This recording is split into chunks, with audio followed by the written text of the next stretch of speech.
जनतंत्र टीवी की खबर का एक बड़ा असर हुआ है। दिल्ली में रैन बसेरों की संख्या बढ़ाई गई है। बेघर लोगों को सर्दी से बचाने के लिए सीएम रेखा गुप्ता ने आदेश दिया है। बेसहारा लोगों को रेस्क्यू कर रैन बसेरों में आश्रय दिया जा रहा है। बड़ी खबर है, ये जनतंत्र टीवी के खबर का असर है। आप देखें यहाँ पर दिल्ली में रैन बसेरों की संख्या बढ़ाई जा रही है। इसके साथ ही सर्दी से बचाने के लिए सीएम रेखा गुप्ता ने आदेश दिया है ताकि जो बेघर लोग हैं, जिनके सिर पर छत नहीं है और इस भीषण ठंड में उनको बचाने के लिए अब रैन बसेरों की संख्या बढ़ाई जा रही है। इसके साथ ही वो चाहे सफदरजंग अस्पताल हो या फिर जीबी पथ, यहाँ के आसपास तमाम रैन बसेरों में बेडों की संख्या भी बढ़ाई जा रही है। अस्पतालों के आसपास भी अस्थायी शरण दी जा रही है। बेसहारा लोगों के लिए 350 बेड तक की व्यवस्था की गई है। अस्पतालों के आसपास भी अस्थायी शरण की व्यवस्था की जा रही है। ऐसा सीएम रेखा गुप्ता ने आदेश दिया है और बीते कई दिनों से लगातार जनतंत्र टीवी इस खबर को उठा रहा था और ऐसे में अब इस पूरे खबर का असर भी देखने को मिल रहा है। एक बड़ा बदलाव, दिल्ली में रैन बसेरों की संख्या भी बढ़ाई जा रही है। इसके साथ ही तमाम अस्थायी निवास की भी व्यवस्था की जा रही है बेसहारा लोगों के लिए। दिल्ली सरकार ने यह आदेश दिया है।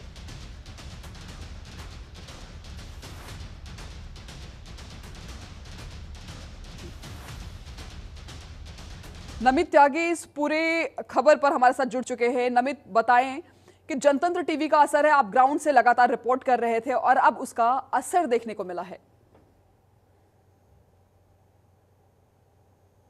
देखिए, जाहिर तौर पर जनतंत्र टीवी ने एम्स अस्पताल के बाहर की वो तस्वीरें दिखाई थी जहां पर खुले आसमान के नीचे लोग अपनी रात गुजारने के लिए मजबूर थे और रैन बसेरों की संख्या जो थी वो काफी कम थी। अब इसको लेकर दिल्ली सरकार जो है वो हरकत में आई है। दिल्ली की मुख्यमंत्री रेखा गुप्ता ने रैन बसेरों की संख्या को बढ़ाने का जो बड़ा आदेश है वो जारी किया है, जिसके साथ साथ एम्स, सफदरजंग और जीबी पंत अस्पताल के आसपास जो लोग खुले में रात को बसर करते हैं, ठिठुरती ठंड में रात को खुले आसमान के नीचे रात गुजारते हैं, उनके लिए रैन बसेरों की संख्या जो है वो बढ़ाई गई है। 350 जो बेड है वो नए लगाए गए हैं रैन बसेरे के अंदर। इसके साथ साथ रैन बसेरों के अंदर चाहे उसमें 3 टाइम के खाने की बात करें, पानी के पीने के पानी की व्यवस्था, इसके साथ साथ जो लोग हैं उनके मेडिकल की जो फैसिलिटी है वो भी रैन बसेरों के अंदर दी जाएगी। मुख्यमंत्री रेखा गुप्ता ने बड़ा आदेश दिया है और आपको ये भी जानकारी दे दे कि हाल ही में दिल्ली संज्ञान लेते हुए इस बात पर चिंता जाहिर की थी कि आखिर इतनी ठंड में कोई कैसे खुले आसमान के नीचे रह सकता है और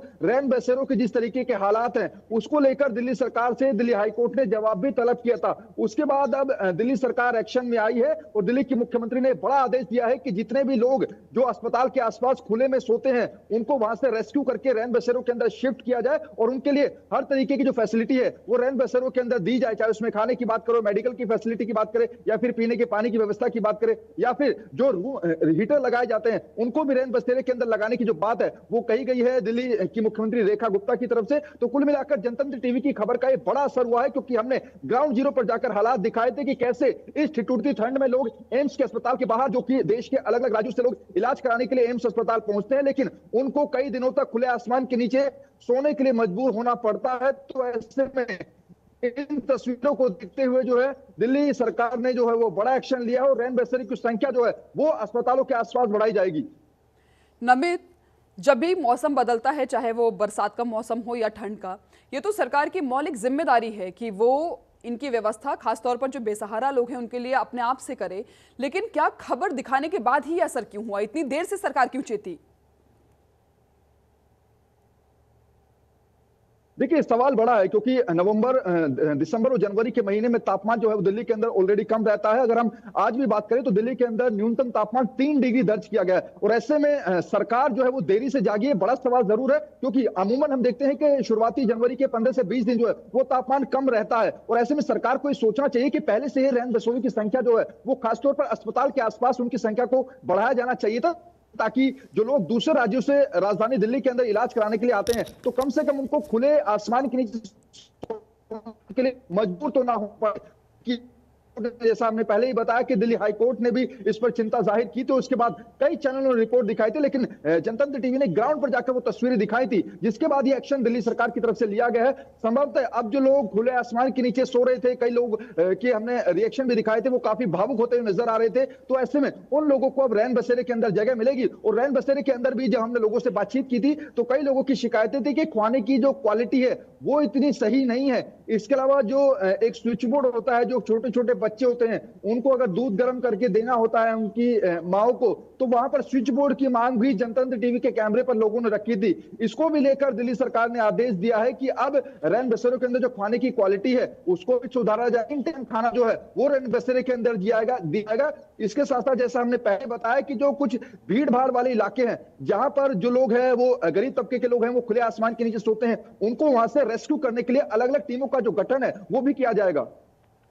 नमित, लेकिन सबसे बड़ा सवाल ये कि सरकार ने आदेश तो दे दिया है, व्यवस्था भी की जाएगी, लेकिन बिना रेगुलर मॉनिटरिंग के ये सारा आदेश कहीं ना कहीं बेकार ही चला जाएगा। तो क्या रेगुलर मॉनिटरिंग के भी आदेश हैं? देखिए, इसके लिए टीम जो है वो गठित की गई है दिल्ली सरकार की तरफ से, और इस टीम के ऊपर ये जिम्मेदारी दी गई है कि सबसे पहले तो दिल्ली के अंदर कहां कहां पर खुले आसमान के नीचे लोग सो रहे हैं उनको जल्दी से जल्दी वहां पर रेस्क्यू किया जाए, और फिर दोबारा से वो जो लोग हैं जो कि दूसरे राज्यों से दिल्ली के अंदर किसी काम की वजह से आते हैं या फिर अपना इलाज कराने के लिए दिल्ली के अंदर आते हैं, और मैक्सिमम जो दिल्ली के अंदर बड़े अस्पताल हैं, चाहे उसमें LNJP की बात करें, एम्स की बात करें, सफदरजंग की बात करें, सर गंगाराम अस्पताल की बात करें, इन अस्पताल के बाहर हम भारी भीड़ देखते हैं जो कि गरीब तबके के लोग होते हैं। वो सड़कों पर खुले आसमान के नीचे अपनी रात को गुजारते हैं, ठिठुरती रात में, यानी कि जब तापमान 2 से 3 डिग्री के बीच में होता है, उस दौरान ये लोग जो है वो खुले आसमान के नीचे सोने को मजबूर होते हैं। ऐसे में जो टीम गठित की गई है उनके ऊपर 2 जिम्मेदारी दी गई। सबसे पहले कि उन लोगों को जल्दी से जल्दी रेस्क्यू करके रैन बसेरों के अंदर शिफ्ट किया जाए, और दूसरा कि खुले आसमान में आगे आने वाले समय में ये लोग रात को ना गुजारें, ऐसे में उनकी मॉनिटरिंग करने के लिए भी टीम गठित की गई है।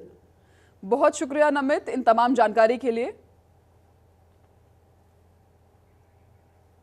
उत्तर भारत में लगातार ठंड पड़ रही है और खासतौर पर दिल्ली में अब जनतंत्र टीवी की खबर का असर हुआ है और रैन बसेरों की संख्या बढ़ाए जाने का आदेश दिया गया है दिल्ली सरकार की तरफ से। और आपको बता दें कि जो अभी मौजूदा रैन बसेरे हैं वहां पर बेडों की भी संख्या बढ़ाई जाएगी। इसके साथ ही मेडिकल, पानी, खाना, इन सब की भी व्यवस्था बाकायदा वहां पर की जाएगी।